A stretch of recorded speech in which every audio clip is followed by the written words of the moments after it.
दोस्तों, आज मैं आपको जिस मूवी को एक्सप्लेन करने जा रहा हूँ वो इंटरस्टेलर मूवी जैसे ही कॉन्सेप्ट पे बनी है, जिसमें हम इंसानों का एम होता है कि हमें किसी तरह अपने वजूद यानी मानव जाति को बचाना है।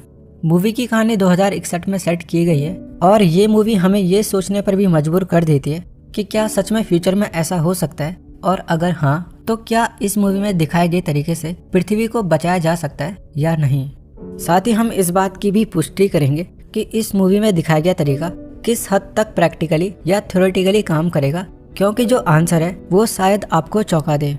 अपने प्रतिद्वंदी पड़ोसी देश चाइना की मूवी के होने के बाद भी मैं आपको इस मूवी को जरूर रिकमेंड करूंगा, क्योंकि जिस तरह के वीएफएक्स और सीजीआई का इस्तेमाल इस मूवी में किया गया है वो काफी हद तक तारीफ के काबिल है, जिससे हम अपने देश की फिल्म इंडस्ट्री को भी ऐसी ही मूवीज बनाने के लिए प्रेरित कर सकते हैं। लेकिन ऐसा भी नहीं है कि इस मूवी में दिखाई गई हर एक बात साइंटिफिकली सही हो। हालांकि हर तरह के कॉन्सेप्ट का सही से ख्याल रखा गया है, लेकिन फिर भी हर साइंस फिक्शन मूवी की तरह इस मूवी में भी मिस्टेक्स जरूर हैं, जिनके बारे में हम आपको वीडियो के अंत में बताएंगे। फिलहाल हम मूवी की शुरुआत करते हैं। मूवी की शुरुआत होती है 2061 से, जहां हमारा सूरज तेजी से एक्सपेंड हो रहा है, यानी कि इसके रेड जायंट बनने की प्रक्रिया शुरू हो चुकी है। और जो सूरज आज तक हमारे लिए एक वरदान था वो अब अगले 100 सालों में पृथ्वी को निगल जाएगा, तथा फिर अगले 200 सालों में वो पूरे सोलर सिस्टम को ही निगल लेगा।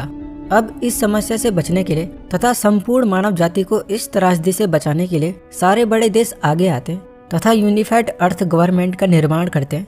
और इस यूनिफाइड अर्थ गवर्नमेंट के पास मानव जाति को बचाने के लिए दो रास्ते हो सकते हैं, जहां पहला प्लान ये हो सकता है कि पूरी मानव जाति को ही दूसरे प्लेनेट पे बसा लें, जिससे हम मानवों का अस्तित्व बच जाएगा। लेकिन मूवी की टाइमलाइन के हिसाब से सूरज पृथ्वी को अगले 100 सालों में निगल लेगा और अभी तक हमें किसी भी दूसरे हैबिटेबल प्लेनेट का पता नहीं है। वहीं दूसरा प्लान ये हो सकता है कि पूरी पृथ्वी को ही हम दूसरे सोलर सिस्टम का हिस्सा बना लें, जिससे भी मानव जाति का अस्तित्व बच जाएगा। दोनों प्लान्स को मद्देनजर रखते हुए यूनिफाइड अर्थ गवर्नमेंट दूसरे प्लान यानी पृथ्वी को नजदीकी सोलर सिस्टम अल्फा सेंचुरी में शिफ्ट करने का तय करती है, जिसके बाद इस प्रोजेक्ट पे तेजी से काम चलता है और इस प्रोजेक्ट को नाम दिया जाता है द वॉन्डरिंग अर्थ। पूरी दुनिया के मेहनत के बदौलत ये पूरी पृथ्वी के आधे भाग में 10,000 अर्थ इंजन बना लेते हैं, जिन्हें हम बूस्टर्स या थ्रस्टर्स भी कह सकते हैं। और यही अर्थ इंजन हमारी अर्थ को एक्सीलरेट करेंगे तथा नजदीकी सोलर सिस्टम अल्फा सेंचुरी तक ले जाने में हमारी मदद करेंगे। अब एक व्यक्ति को दिखाया जाता है जिसका नाम पेकियांग होता है, और वो भी इस वॉन्डरिंग अर्थ प्रोजेक्ट में नेविगेशन प्लेटफॉर्म का एक मेंबर है। तो अब वॉन्डरिंग अर्थ प्रोजेक्ट को अंजाम देने से पहले उसे स्पेस स्टेशन जाना है, तो वो अपने 4 साल के बेटे से अपने मिशन को लेके बातें कर रहा होता है और उसे बताता है कि उसे कल मिशन पर वापस लौटना है। तो वो अपने बेटे को उसके नाना जी के पास छोड़ देता है और पृथ्वी पे सेफ रहने के लिए उन्हें अंडरग्राउंड सिटीज का पास भी देता है।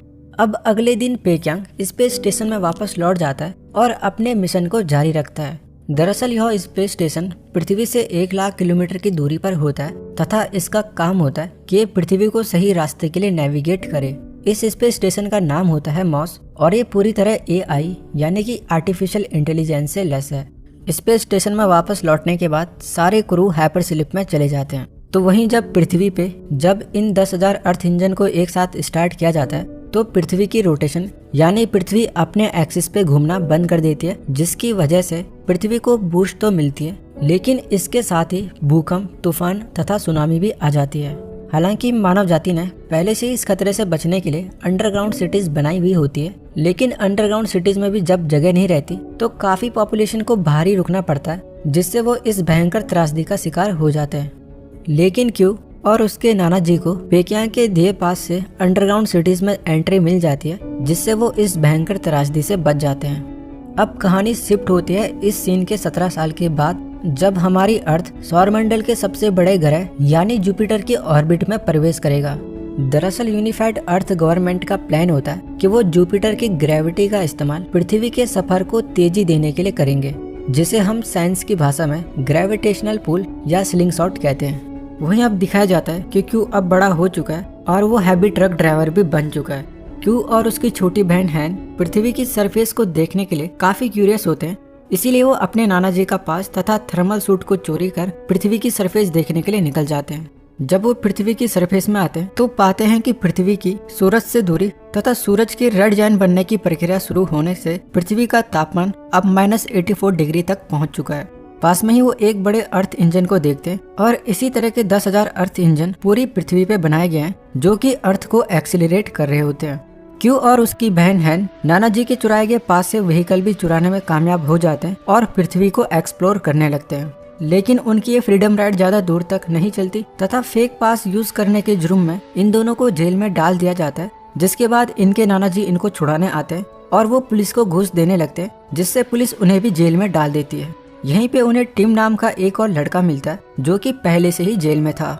वहीं ऊपर स्पेस स्टेशन में दिखाया जाता है कि सारे क्रू मेंबर हाइपर स्लिप से उड़ चुके हैं और चाइनीज न्यू ईयर के दिन पेक्यांग को रिटायरमेंट दे दिया जाएगा। पेक्यांग के वेलकम के लिए पृथ्वी पे जोरों शोरों से तैयारियां भी चल रही होती हैं। वहीं उसका एक साथी क्रू उसके फेयरवेल को रंगीन बनाने के लिए उसे एक वाइन की बोतल देता है जो कि वो स्मगल करके लाया होता है। लेकिन चूंकि अभी पेक्यांग सर्विस में ही होता है तो वो उसे मना कर देता है, जिसके बाद उसका साथी वाइन की बोतल उसके स्पेस सूट में रख देता है। सब कुछ सही चल ही रहा होता है, लेकिन तभी हमारी अर्थ जुपिटर की इंटेंस ग्रेविटी में खिंचने लगती है। साथ ही जुपिटर की ग्रेविटी के कारण हमारे कई अर्थ इंजन में टेक्निकल फॉल्ट आ जाता है, जिससे हमारा एक मेन टॉर्क इंजन भी काम करना बंद कर देता है और कुल मिलाकर हमारे 4771 अर्थ इंजन काम करना बंद कर देते हैं। और अब अगले 37 घंटों में हमारी अर्थ जुपिटर से टकरा जाएगी।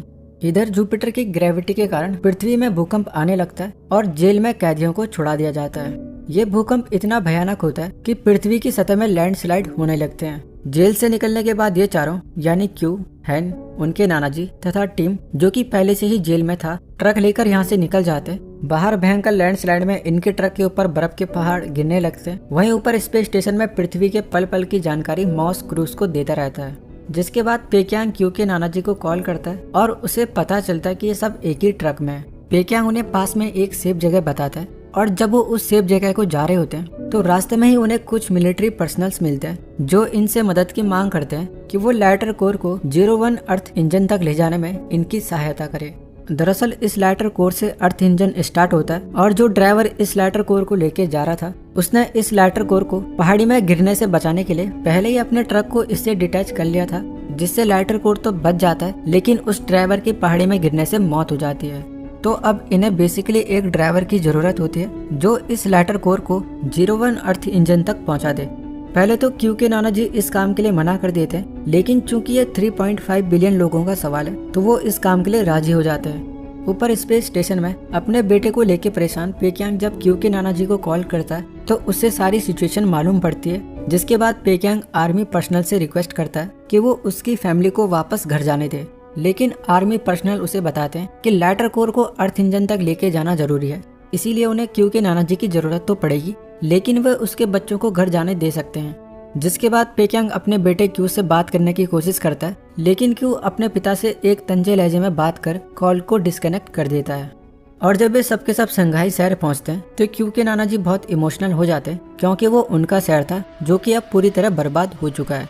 और इसी शहर में उन्होंने हैन को भी रेस्क्यू किया था जब पृथ्वी सुनामी, भूकंप और तूफान जैसी त्रासदी का सामना कर रही थी, यानी कि हैन क्यू की एडॉप्टेड सिस्टर थी। शंघाई शहर इस भूकंप में पूरी तरह तबाह हो रहा है और लैंडस्लाइड हो रही है। ये इस भूकंप और लैंडस्लाइड से किसी तरह बचते हुए निकलते हैं, लेकिन तभी इनका रास्ता आगे ब्लॉक हो जाता है। अब चूंकि जुपिटर पृथ्वी के एटमॉस्फेयर को भी अपनी ग्रेविटी में खींच रहा है तो कोई भी हवाई यात्रा अब पॉसिबल नहीं हो पाती। इसी वजह से इनके ऊपर एक एरोप्लेन क्रैश हो जाता है, जिसके बाद इनके ट्रक के ऊपर बर्फ के पहाड़ टुकड़ों में गिरने लगता है। दरअसल शंघाई शहर में ये जो बड़े बड़े बर्फ के पहाड़ हैं वो दरअसल सुनामी की लहर थी जो कि पृथ्वी के घटते टेम्परेचर की वजह से जम गई है। अपनी जान बचाने के लिए ये ट्रक से बाहर निकल जाते हैं और सामने एक बिल्डिंग में घुस जाते हैं। पहाड़ी के टॉप तक जाने के लिए इन्हें 82 फ्लोर्स का डिस्टेंस कवर करना पड़ेगा, जिसके बाद नाना जी और एक सोल्जर को छोड़ के सारे ऊपर चले जाते हैं। और जब क्यू के नाना जी और सोल्जर ऊपर आ रहे होते हैं तो भूकंप के कारण वो लिफ्ट टूट जाती है, जिसके बाद वो सोल्जर जो कि ऊपर आ रहा होता है अपनी ड्यूटी निभाते हुए क्यू के नाना जी को बगल वाले फ्लोर में फेंक देता है। लेकिन बावजूद इसके क्यू के नाना जी नहीं बच पाते, क्योंकि उनका थर्मल हेलमेट टूट गया होता है, जिससे उनकी ठंड में वहीं पे डेथ हो जाती है। अब क्यू और हैन अपनी नाना जी के मौत का जिम्मेदार कैप्टन को ठहराते, क्योंकि उसके नाना जी सिर्फ कुछ ही फ्लोर नीचे थे, फिर भी वो उन्हें बचाने नहीं गया, जिस वजह से क्यू कैप्टन पे काफी गुस्सा हो जाता है और हैन और टीम के साथ वापस घर के लिए निकल पड़ता है। वहीं ऊपर स्पेस स्टेशन प्लेटफॉर्म में मॉस सब क्रू को वापस हाइपर स्लीप में जाने के लिए कहता है, क्योंकि स्पेस स्टेशन अभी लो एनर्जी पे चल रहा होता है और ना चाहते हुए भी मॉस पेक्यांग को जबरदस्ती डीप स्लीप में सुला देता है। इधर नीचे क्यू, हैन और टॉम को पास में एक क्रैश हुआ एरोप्लेन दिखता है और उसके पास ही उन्हें एक और ट्रक दिखता है, और जब वो उस ट्रक को एक्सप्लोर करते हैं तो उन्हें अंदर एक इंजर्ड साइंटिस्ट दिखता है जो कि काफी डरा हुआ होता है, और इस साइंटिस्ट का नाम होता है ली, जो कि प्लेन क्रैश होने से यहाँ पे फंस जाता है। दरअसल ये लाइटर कोर को इक्वेटर के पास टॉर्क इंजन के लिए लेके जा रहे थे ताकि ये उसे स्टार्ट कर सके, लेकिन जुपिटर की ग्रेविटी के कारण पृथ्वी अपना एटमॉस्फेयर खो रही है, जिस वजह से इनका प्लेन क्रैश हो गया था। तो अब क्यू के पास अपने नाना जी का पास होता है, जिससे वो इस ट्रक को ऑपरेट कर सकता है और इस लाइटर कोर को इक्वेटर के पास टॉर्क इंजन तक पहुंचा सकता है, जिससे वो उसे फिर से स्टार्ट कर सकते हैं। तो वहीं दूसरी तरफ दिखाया जाता है कि कैप्टन और उसके साथियों को उस लाइटर कोर को खींचने में काफी कठिनाई हो रही है, जिस वजह से बाकी साथी घर जाने की जिद करते हैं, लेकिन ये पूरी मानव जाति का सवाल होता है, तो कैप्टन घर जाने के लिए मना कर देता है, जिसके बाद एक फीमेल सोल्जर उस लाइटर कोर को गन से उड़ा देती है। दरअसल अब किसी को उम्मीद ही नहीं होती कि पृथ्वी को बचाया जा सकता है, क्योंकि अब पृथ्वी पूरे तरीके से जुपिटर की ग्रेविटी में है। कैप्टन और उसके साथी भी वापस घर की ओर आ रहे होते, लेकिन तभी क्यों वहाँ पे ट्रक लेके आ जाता है और उन्हें अपने साथ इक्वेटर पे चलने को कहता है। और जब कैप्टन को पता चलता है कि इनके पास लाइटर कोर है, तो वो उनके साथ चलने के लिए राजी हो जाता है। वहीं ऊपर स्पेस स्टेशन में पेक्यांग हाइपर स्लीप से उठ जाता है और तुरंत मॉस का सिस्टम चेक करता है, और चेक करने पे वो पाता है कि ये स्पेस स्टेशन पृथ्वी को छोड़ अपने रास्ते निकल रहा है। चूँकि ये स्पेस स्टेशन मॉस AI से चलता है और अभी वो लो एनर्जी पे चल रहा है, तो मॉस पेक्यांग के साथी मैकारो को भी उठा देता है ताकि वो पेक्यांग की इलीगल गतिविधि को रोक पाए। लेकिन पेक्यांग के बताने पर उसका साथी भी जान जाता है कि मॉस पृथ्वी को धोखा दे रहा है, जिसके बाद पेक्यांग और उसका रशियन मेट मैकारो स्पेस स्टेशन के सेंट्रल कंट्रोल मोड में जाने का प्लान बनाते हैं ताकि वो मॉस के सिस्टम को ओवरराइड कर पाए। लेकिन स्पेस स्टेशन में कंट्रोल मोड ऊपर की तरफ होता है, तो इन्हें बाहर निकलकर वहां तक पहुंचना होगा।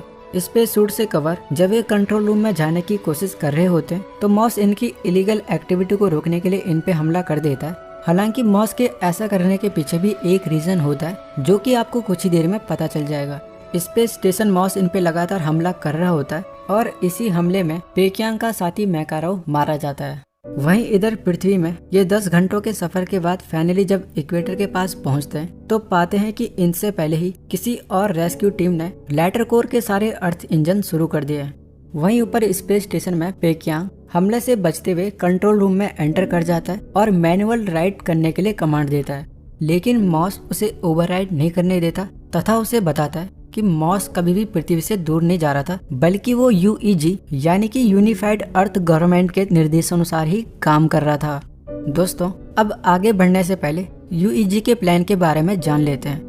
दरअसल UEG का प्रोटोकॉल ये होता है कि अगर पृथ्वी जुपिटर की ग्रेविटी में खींचने लगे या फिर पृथ्वी के इंजन काम करना बंद कर दे, तो तब इंटरनेशनल प्लेटफॉर्म यानी मॉस की प्राथमिकता यह रहेगी कि वो पृथ्वी को नेविगेट ना कर किसी दूसरे हैबिटेबल प्लेनेट की खोज करेगा, क्योंकि UEG ने ह्यूमन एम्ब्रायोस, सीड्स और एनिमल्स के DNA पहले ही मॉस में रखे होते हैं, ताकि अगर हमारी अर्थ जुपिटर की ग्रेविटी से ना बच पाए तो मॉस किसी दूसरे हैबिटेबल प्लेनेट पे इन सबको पहुंचा दे, जिससे हम मनुष्य जाति का पृथ्वी पे तो अंत हो जाएगा, लेकिन उस हैबिटेबल प्लेनेट पे मानव जाति का अस्तित्व बचा रहेगा। ये सब जानने के बाद पेक्यांग को धक्का लगता है और उसे कुछ सोचता नहीं है कि वो अपने बेटे को कैसे बचाए। वहीं इधर पृथ्वी के सारे इंजन फिर से शुरू हो जाते हैं, लेकिन इसके बावजूद भी हमारी अर्थ जुपिटर की ग्रेविटी में गिर रही है। ली, जो कि एक साइंटिस्ट होता है, इन सबको बताता है कि अब पृथ्वी का बचना नामुमकिन है। वहीं ऊपर स्पेस स्टेशन में सारे क्रू मेंबर्स को भी ये लग जाता है कि अब हमारी पृथ्वी नहीं बचेगी, इसीलिए कुछ क्रू मेंबर स्पेस स्टेशन को छोड़ वापस पृथ्वी पे आ जाते हैं ताकि वो अपने अंतिम पल अपने परिवार के साथ बिता सके। वहीं अब मॉस पृथ्वी पे अनाउंसमेंट करता है कि हमारा the wandering earth project fail हो गया है और अब अर्थ के इस प्रोजेक्ट का नाम हेलियोस प्रोजेक्ट होगा, जिसका टारगेट किसी हैबिटेबल ग्रह पे ह्यूमन एम्ब्रायोस, एनिमल्स DNA और सीड्स को पहुंचाना होगा। मॉस सारे पृथ्वीवासियों को उनकी एकजुटता के लिए धन्यवाद देता है और सारे पृथ्वीवासियों को जानकारी देता है कि अगले 7 दिन में हमारी पृथ्वी जुपिटर से टकरा जाएगी, जिसके साथ ही मानव जाति का अंत भी हो जाएगा। लेकिन इससे पहले मानव जाति एक दिन में ही ऑक्सीजन की कमी के कारण मर जाएगी, क्योंकि जुपिटर हमारे अर्थ के सारे एटमॉस्फेयर को सोख रहा है। ये न्यूज सुन पूरी पृथ्वी में मातम मच जाता है और इधर कैप्टन के लोग भी अपने अंतिम पल अपने परिवार के साथ बिताना चाहते हैं। इधर पेक्यांग भी एक अंतिम बार अपने बेटे से बात करना चाहता है, लेकिन कॉल नहीं लगता। लेकिन क्यों एकटक होकर जुपिटर को देख रहा होता है और उसे बचपन में बताई गई अपने पिता की एक बात याद आती है कि जुपिटर 90% हाइड्रोजन से मिलकर बना हुआ है। और तभी उसके दिमाग में एक प्लान हिट कर जाता है। दरअसल जुपिटर ने हमारी अर्थ से 3 लाख गैलन से भी ज्यादा ऑक्सीजन सोख ली होती है, और अगर ये अर्थ के सुलावेसी इंजन को स्टार्ट कर दे और अगर उस सुलावेसी इंजन की फ्लेम जुपिटर तक पहुंच गई तो फिर जुपिटर की हाइड्रोजन इग्नाइट होगी, जिसके बाद जुपिटर पे एक बहुत बड़ा विस्फोट होगा और एक बहुत ही स्ट्रॉन्ग वेव जनरेट होगी और यही वेव पृथ्वी को जुपिटर की ग्रेविटी से बाहर धकेलेगी। अपना प्लान साइंटिस्ट ली को बताने के बाद वो भी इसके लिए राजी हो जाता है और अब इनका प्लान होता है कि ये पहले पृथ्वी के मेन इंजन्स को बंद करेंगे तथा उसके बाद पूरी अर्थ पे एक कंबाइंड इग्निशन प्रोग्राम लॉन्च करेंगे। लेकिन जो प्रॉब्लम यहाँ पे होती है वो ये होती है कि अगर इन्होंने मेन इंजन को बंद किया तो फिर इन्हें उसे मैनुअली ही ऑन करना पड़ेगा, जिसके लिए काफी मैन पावर की जरूरत पड़ेगी। लेकिन फिर भी ये अपनी टीम को 3 पार्ट्स में डिवाइड कर देते हैं, जहाँ पहले टिम और क्यू का काम ये होगा कि वो लैटर कोर को मेन इंजन में डालेंगे। वहीं दूसरी टीम कैप्टन की होती है जो उस इंजन की पिन को पुश करेंगे जिससे कि इंजन स्टार्ट होगा। तो वहीं तीसरी टीम साइंटिस्ट की होती है जो पूरे प्रोग्राम को रिसेट कर इग्निशन का नया प्रोग्राम लॉन्च करेंगे। वहीं अकेली हैन जो कि छोटी बच्ची होती है, उसे सिर्फ कम्युनिकेशन का काम दिया जाता है जिससे वो स्पेस स्टेशन से कम्युनिकेट कर सकती है। अब सब अपने काम पे जुट जाते हैं, लेकिन इन्हें कई दिक्कतों का सामना करना पड़ता है, जैसे कि साइंटिस्ट का प्रोग्राम 99 पे अटक जाता है। ऊपर से इतने बड़े मेन इंजन की पिन भी बड़ी होती है, जिससे यहाँ पे मैन पावर कम पड़ने लगती है। तो वहीं क्यू और टीम लाइटर कोर को मेन इंजन में डाल तो देते हैं, लेकिन बीच में ही लॉक की वजह से क्यू अपनी जान पे खेलकर लॉक को खोलने चले जाता है। इधर हैन ये देख काफी फ्रस्ट्रेट हो जाती है और स्पेस स्टेशन में कॉल करती है। हैन पेक्यांग को अपना प्लान बताती है कि कैसे वो इग्निशन का प्रोग्राम लॉन्च करेंगे तथा जुपिटर के हाइड्रोजन को इग्नाइट करेंगे, जिसके बाद एक स्ट्रॉन्ग वेव जनरेट होगी और वो पृथ्वी को सोलर सिस्टम से बाहर जाने में मदद करेगी। लेकिन तभी मॉस पेक्यांग को बताता है कि यही सेम प्लान एक इजरायली साइंटिस्ट ने भी सजेस्ट किया था, लेकिन इस प्लान का सक्सेस रेट 0 है। पेक्यांग भी अब पूरी तरह प्लान समझ जाता है, लेकिन यूनिफाइड अर्थ गवर्नमेंट उसकी मदद करने से मना कर देती है, क्योंकि वो चाहते हैं कि हर पृथ्वीवासी अपने अंतिम पलों को अपने परिवार के साथ बिताए। हाँ, लेकिन यूईजी उसकी एक मदद करने के लिए तैयार हो जाते हैं कि वो हैन का मैसेज पूरी दुनिया में ब्रॉडकास्ट करेंगे। जिसके बाद हैन एक बहुत ही इमोशनल मैसेज पूरी दुनिया में ब्रॉडकास्ट करती है कि हम और कैप्टन की टीम पूरी दुनिया को बचाने का आखिरी प्रयास कर रहे हैं और हम इग्निशन के प्रोग्राम के तहत जुपिटर को इग्नाइट करेंगे, जिससे एनर्जी वेव जनरेट होगी और हमारी अर्थ बच जाएगी। लेकिन हमें आपकी जरूरत पड़ रही है और अभी हम सुलावेसी इंजन 03 पे मौजूद है और पृथ्वी को बचाने का अंतिम प्रयास कर रहे हैं।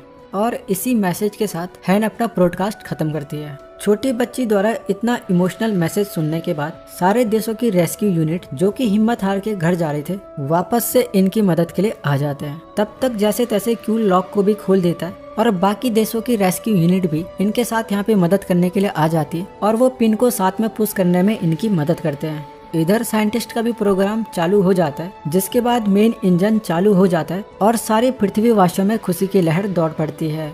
अब इंजन से रेड फ्लेम बहुत दूर तक तो जा रही होती है, लेकिन अभी भी उसे जुपिटर तक पहुंचने में 5000 किलोमीटर की कमी पड़ रही है। अब ये सब फिर से निराश हो जाते हैं, क्योंकि इनका आखिरी प्लान भी फेल हो गया है और अगले 7 घंटे में जुपिटर पूरी अर्थ के एटमॉस्फेयर को निगल लेगा। वहीं ऊपर पेक्यांग स्पेस के फ्यूल को चेक करता है तो पाता है कि अभी 30,000 लीटर फ्यूल बचा हुआ है और उसी के पास पृथ्वी को बचाने का एक अंतिम मौका है।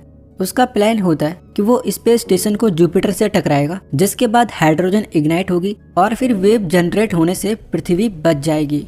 दोस्तों, अब यहाँ पे आप में से कई सोच रहे होंगे कि जब फ्लेम 5000 किलोमीटर कम पड़ रही है और जब जुपिटर अर्थ को अपनी ग्रेविटी में खींच ही रहा है, तो फिर एक टाइम पे जुपिटर इग्नाइट हो ही जाएगा, तो फिर पेक्यांग ऐसा क्यों करेगा? तो दोस्तों, यहाँ पे इसके 2 कारण होते हैं। पहला रीजन ये है कि जब तक हम 5000 किलोमीटर की दूरी को कवर करेंगे तब तक जुपिटर हमारी पृथ्वी की पूरी ऑक्सीजन सोख लेगा, तो हम ऐसे ही मर जाएंगे।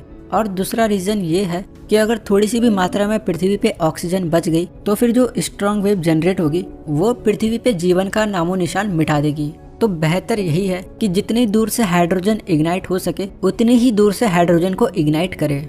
अब पेक्यांग मॉस के सिस्टम को ओवरराइड करने की कोशिश करता है, तो फिर एक बार मॉस उसे ऐसा करने से रोकता है, क्योंकि मॉस ने अब नया प्रोजेक्ट हेलियोस शुरू कर दिया था और हेलियोस प्रोजेक्ट का मिशन हैबिटेबल प्लेनेट को ढूंढना था, ना कि पृथ्वी वासियों की मदद करना। लेकिन फिर पेक्यांग अपने रशियन मेड द्वारा दी गई शराब की बोतल उस पे मारता है, जिससे मॉस के सिस्टम में आग लग जाती है और पेक्यांग मॉस को ओवरराइड कर जुपिटर की तरफ निकल पड़ता है। इसी बीच उसे अपने बेटे क्यू का ख्याल आता है और उसे कॉल करता है और अपने प्लान के बारे में बताता है। क्यू पेक्यांग को ऐसा करने के लिए सख्त मना करता है, लेकिन अब पृथ्वी को बचाने का एकमात्र रास्ता यही है। तो फिर पेक्यांग अपने बेटे क्यू को आखिरी बार गुड बाय करता है और कुछ समय बाद पेक्यांग जुपिटर में एंटर कर जाता है और एंटर करने के बाद ही एक बहुत बड़ा विस्फोट होता है और जुपिटर की हाइड्रोजन इग्नाइट होने लगती है, जिसे हम अर्थ से भी देख सकते थे। जिसके बाद एक एनर्जी वेव जनरेट होती है और हमारी अर्थ को बाहर की तरफ अपोजिट डायरेक्शन में पुश करती है। हालांकि एनर्जी वेव से पृथ्वी पे बहुत बड़ी तबाही आती है, लेकिन अंडरग्राउंड सिटीज सेफ रहती है और पृथ्वी इतने बड़े खतरे से निकल अपने सही रास्ते निकल रही होती है।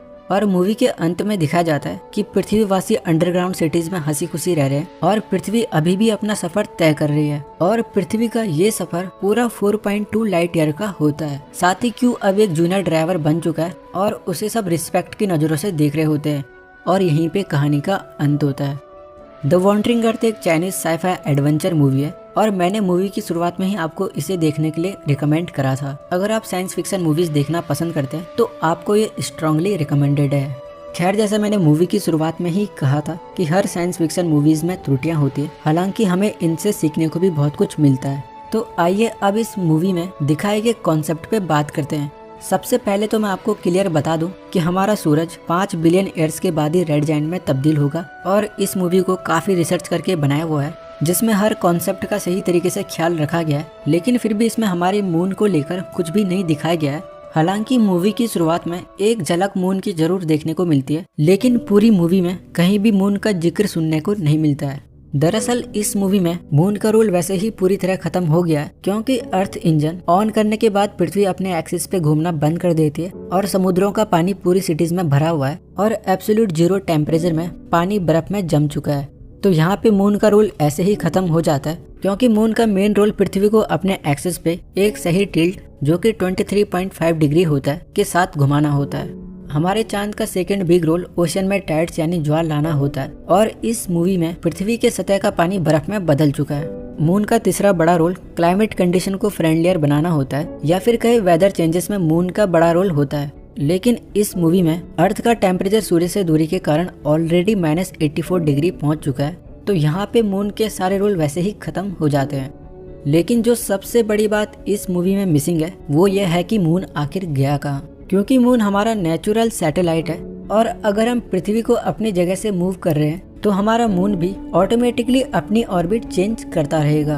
हाँ, ये इस बात पे भी डिपेंड करता है कि हमारी अर्थ किस स्पीड से मूव कर रही है या फिर हमारी अर्थ ने किस स्पीड से मूव करना शुरू किया। ऐसे में हमारे मून के साथ दो बातें हो सकती है। पहली ये कि हमारा मून अपनी ऑर्बिट ऑटोमेटिकली बदलता रहेगा और दूसरी ये कि मून पृथ्वी से टकरा जाएगा। लेकिन इस मूवी में मून का जिक्र कहीं भी देखने को नहीं मिलता, जिसे हम इस मूवी का एक नेगेटिव पॉइंट भी मान सकते हैं। दूसरा कंसेप्ट जो कि इस मूवी में मिसिंग है वो ये हो सकता है कि मानव जाति जुपिटर की ही एक ऐसी सैटेलाइट गैनीमेड का भी रुख कर सकते थे, जो कि जीने के लिए हैबिटेबल बनाया जा सकता था। लेकिन हम इसे इसलिए भी नेगेटिव पॉइंट नहीं मानेंगे क्योंकि सूरज उसे भी कुछ ही सालों में निगल लेगा।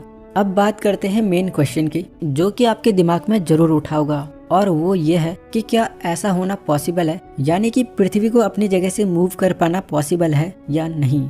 तो इसका जवाब है कि ये पॉसिबल भी है और नहीं भी, यानी कि थ्योरीज के हिसाब से ये पॉसिबल हो सकता है, लेकिन प्रैक्टिकली ये करना बहुत मुश्किल है, क्योंकि हमारी अर्थ काफी विशाल है और इसका मास 5.97 × 10⁻24 kg है। तो इस हिसाब से हमें पृथ्वी को मूव करने के लिए 2.27 इंटू 10⁻17 न्यूटन्स या कहे कि 227 बिलियन न्यूटन थ्रस्ट की जरूरत पड़ेगी, जो कि अचीव कर पाना एक नामुमकिन सा टास्क है। खैर, इसी के साथ मैं आपसे विदा लेता हूँ, और अगर आपको ये एक्सप्लेनेशन पसंद आया हो तो आप इस वीडियो को लाइक कर चैनल को सब्सक्राइब कर सकते हो।